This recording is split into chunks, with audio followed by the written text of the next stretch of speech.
नमस्कार, वार्ता प्रभात जनता की आवाज में आपका स्वागत है और आप देख रहे हैं प्रमुख समाचार।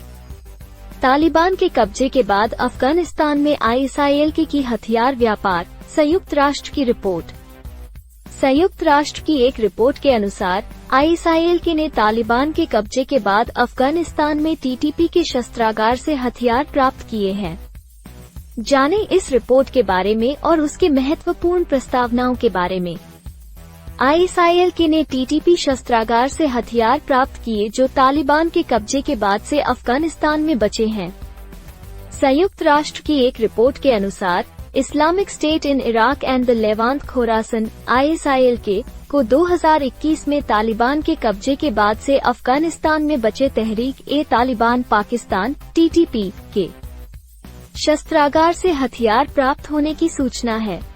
ऐसा तब हुआ है जब संयुक्त राष्ट्र के सदस्य देशों ने अफगानिस्तान, मध्य पूर्व और अफ्रीका में हथियारों के प्रसार, विशेष रूप से दाइश द्वारा मानव रहित विमान प्रणालियों और तात्कालिक विस्फोटक उपकरणों के निरंतर बढ़ते उपयोग के बारे में चिंता व्यक्त की है। कई सदस्य देशों ने बताया कि तालिबान के अधिग्रहण के बाद से अफगानिस्तान में बचे भंडार से हथियारों का प्रसार जारी है। सदस्य देशों ने रिपोर्ट करना जारी रखा कि ISIL ने तहरीक-ए-तालिबान पाकिस्तान से ऐसे हथियार मांगे और प्राप्त किए। अंतर्राष्ट्रीय शांति और सुरक्षा के लिए ISIL, दाइश द्वारा उत्पन्न खतरे पर संयुक्त राष्ट्र महासचिव एंटोनियो गुटेरेस की 18वीं रिपोर्ट में कहा गया है। संयुक्त राष्ट्र के सदस्य देशों ने रिपोर्ट करना जारी रखा कि अफगानिस्तान में आतंकवादी समूहों की उच्च सांद्रता ने क्षेत्र में सुरक्षा स्थिति को कमजोर कर दिया है।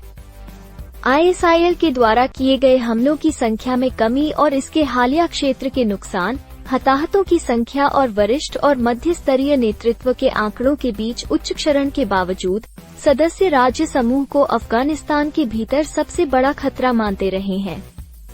रिपोर्ट में कहा गया है कि क्षेत्र और उससे बाहर भी खतरा पैदा करने की क्षमता।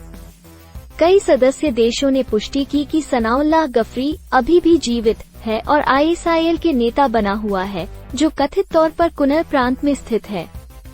इसमें कहा गया है कि संभवतः कुनर में जमात उल अहरार प्रशिक्षण केंद्र से बाहर निकलते समय गफारी को निशाना बनाया गया, जिससे संभवतः वो घायल हो गए।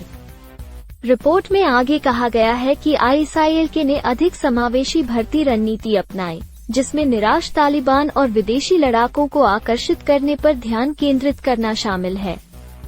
तालिबान द्वारा नियंत्रित किए जाने के कारण ISIL के अफगानिस्तान में पूर्वी तुर्किस्तान इस्लामिक मूवमेंट, जिसे तुर्किस्तान इस्लामिक पार्टी TIP के रूप में भी जाना जाता है, के सदस्यों को भर्ती करने में सक्षम था, जिनमें से कुछ पहले ही कथित तौर पर ISIL में शामिल हो गए थे।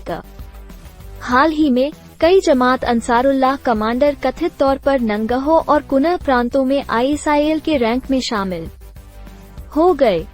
सदस्य देशों ने ये भी बताया कि ISIL में अफगानों की भर्ती पर्याप्त थी। अफगानों को अक्सर ऑपरेशन के लिए इस्तेमाल किया जाता था।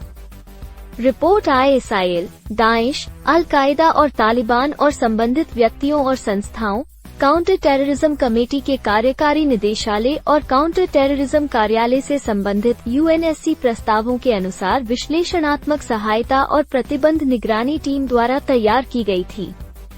अन्य संयुक्त राष्ट्र वैश्विक आतंकवाद रोधी समन्वय कॉम्पैक्ट संस्थाओं के साथ निकट सहयोग में इस महीने की शुरुआत में इसी तरह की एक रिपोर्ट में कहा गया था कि संयुक्त राष्ट्र के सदस्य देशों के अनुसार अफगानिस्तान में दाइश सहयोगी Islamic State in Iraq and the Levant Khorasan ISIL की ताकत पहले के अनुमान 200 लड़ाकों से बढ़कर 2200 हो गई है।